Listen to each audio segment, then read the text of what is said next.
新，遼寧嘅陳浩，咁都係呢一場賽事嘅奪標嘅熱門。咁啊，曾經咧喺2024年咧巴黎奧運之後，男子自由泳都有啲保持住嘅。依家咧就係男子自由泳決賽50米嘅。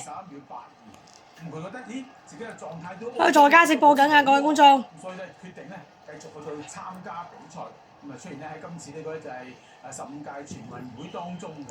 好啦，咁啊留意下嚇，5號線道由下面數上去嘅第5條嘅線道。嗱，請留意第5線嘅香港選手嚟㗎。陳浩啦，3線嘅余學新，同埋6線嘅係何俊毅啊。上面數落嚟第4條線道。好，開始啦！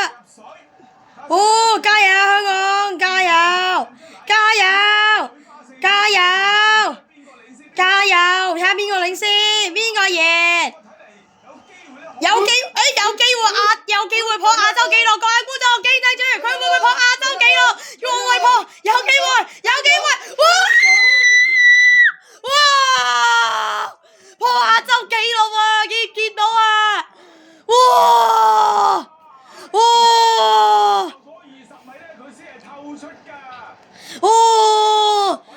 新嘅亞洲紀錄啊！香港第5㗎嘛！